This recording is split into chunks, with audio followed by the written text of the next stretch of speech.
Jump, babe, high, head in the bed, That is Missy Elliott. She lost a lot of weight. I heard she eat one crack a day. Yeah, well, I heard the bitch was married to Tim and started fucking with Trina. Well, I heard the bitch got hit by 3 zebras and a monkey. I can't stand the bitch nowhere. Salut tout le monde, c'est Adou. Aujourd'hui, je vous donne quelques tips pour améliorer votre carving en wingfoil en strapless. C'est parti.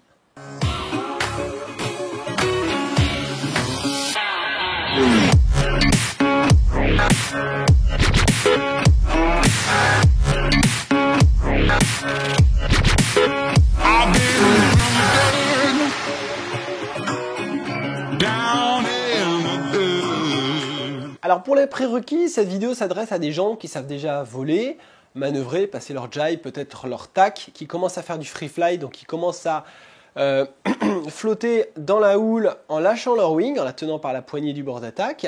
Et on va commencer, à partir du moment où on arrive à glider un peu dans la houle, on va commencer à aller chatouiller la vague, remonter dessus, redescendre.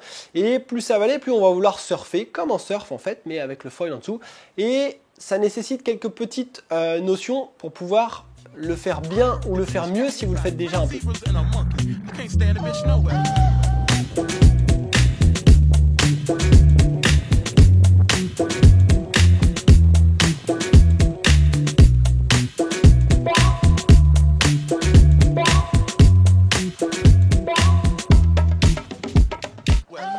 Pour la position des pieds, ce qui me paraît super important, c'est d'avoir une bonne stabilité longitudinale. Donc globalement, quand on va vouloir carver, on va avoir un stance assez écarté. On va écarter le pied avant et le pied arrière pour avoir une emprise sur l'assiette longitudinale du flotteur et donc du foil.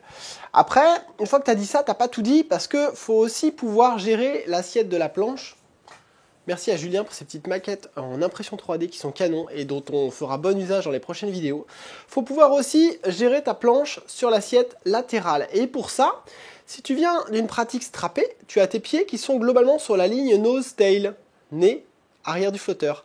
Et avec des straps, on peut un peu tricher parce qu'on peut à la fois pousser sur les pointes de pied et on peut aussi tirer sur les chevilles, tirer sur les straps pour ramener la planche en axe.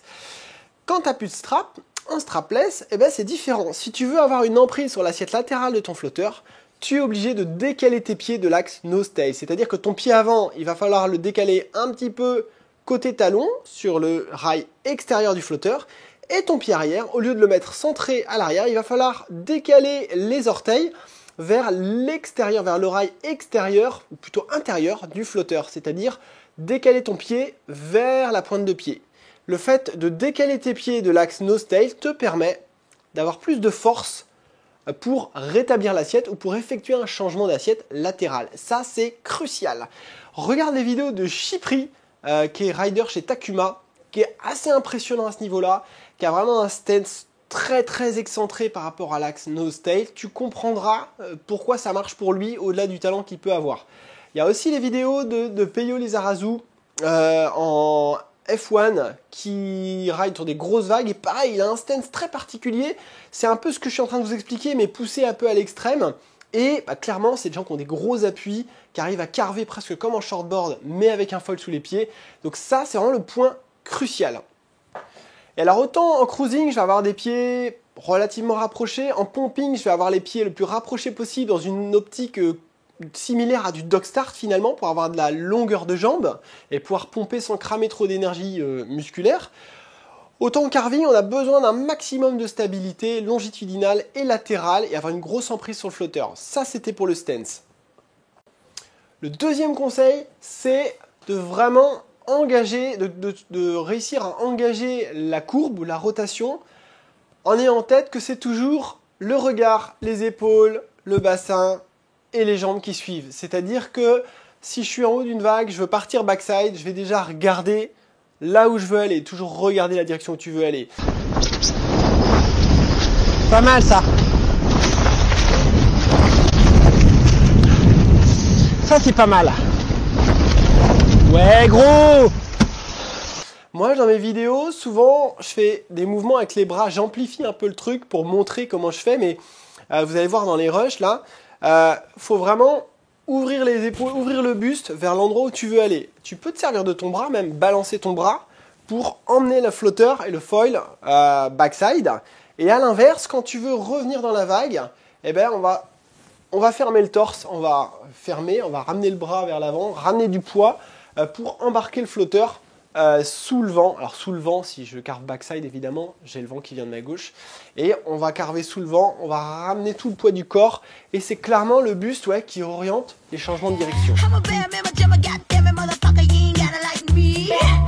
I ain't shutting these hoes. Need to talk what you know. Stop talking about who I'm sticking and licking. Just mad it ain't Joe. I know y'all pull, y'all broke. Y'all job just hanging up ghosts. Step to me, get burnt like toast. Motherfuckers adios amigos. Toast, toast. I don't brag, I mostly boast. From the VA to the LA coast. Give it, give it, give it. Donc après évidemment, faut que tout le reste suive. Donc il faut évidemment qu'il y ait une prise de quart au niveau des talons ou des pointes de pied. Mais ce qui initie vraiment ce petit coup de carving, c'est d'abord le buste et le regard vraiment orienté avec le haut du corps, tout le flotteur et tout le matos vers la direction dans laquelle on veut aller. Vous constaterez sûrement que quand on carve par exemple backside, au moment où on rétablit le flotteur à plat, eh ben, c'est là où le foil récupère le maximum de sa portance. Quand on est en mode carving, le foil porte moins parce qu'il a de l'angle que quand il est à plat. Donc souvent quand tu reviens à plat, tu prends un gros coup de lift sous la planche, sous le pied avant, et c'est là où il faut transférer son poids vers l'avant de la planche et assez vite carver à nouveau dans l'autre sens pour remettre de l'angle sur le foil et se libérer un peu, de se délester un peu de cette pression, cet excès de pression qu'il peut y avoir sous le pied avant.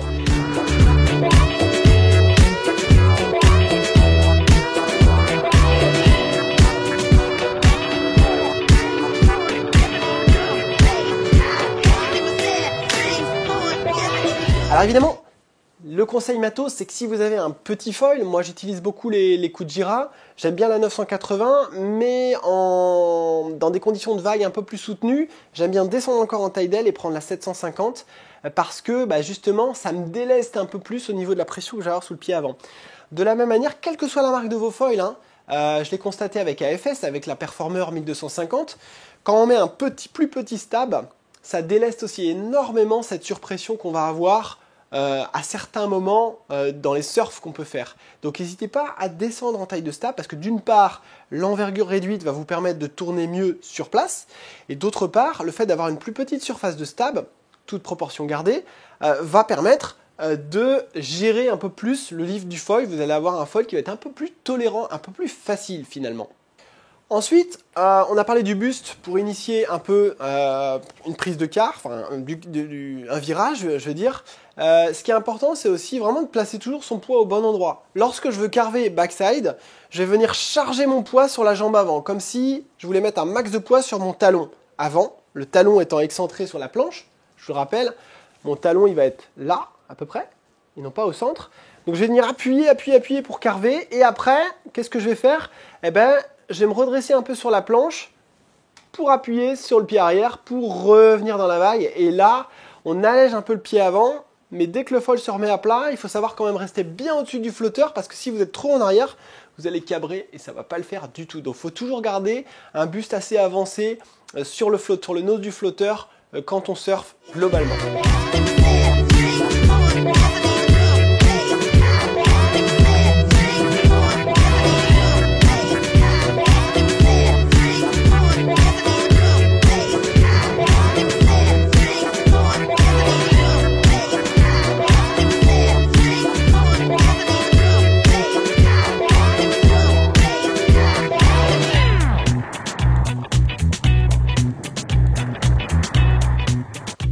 La clé du truc, c'est de se faire boiter 2-3 fois au début, en engageant de plus en plus, et de comprendre, d'anticiper le moment où le foil va pousser plus, parce qu'on réaccélère, parce qu'on se remet à plat, et d'anticiper ce moment en replaçant le poids du corps au-dessus du foil pour compenser avec votre poids cet excès de lift.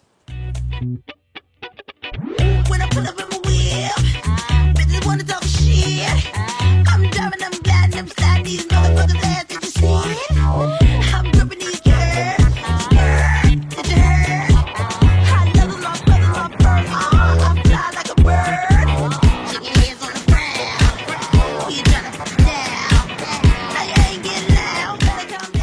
Ce que j'essaie de faire, c'est toujours garder de la speed. Et si je veux carver, descendre un peu en bas de la vague, mettons, il y a une section, ça pète un peu un endroit, il y a un peu de mousse et on veut rattraper une section propre sur la vague, eh bien, je vais le faire, mais d'abord, je vais essayer de prendre de la vitesse. Si je ralentis un peu, je vais pomper pour rattraper ma section. Et après, faut toujours essayer de générer de la vitesse. Donc, je remonte, je descends, je remonte, je descends. Et si je veux surfer frontside, il faut s'assurer de revenir dans la vague. Et si vous ralentissez un peu parce que lorsque vous remontez sur la vague, vous êtes un peu trop face au vent, n'hésitez pas à abattre complètement, à repartir downwind, vous allez reprendre de la vitesse, et moyennant 2-3 coups de pumping, vous pouvez reprendre de la vitesse dans la vague et continuer à la surfer. Donc essayez constamment de jouer entre la pente de la vague et le vent, en descente de vent, pour pouvoir conserver de la vitesse. Et dans le pire des cas, reprendre la wing et reborder si vraiment vous n'avez plus de speed.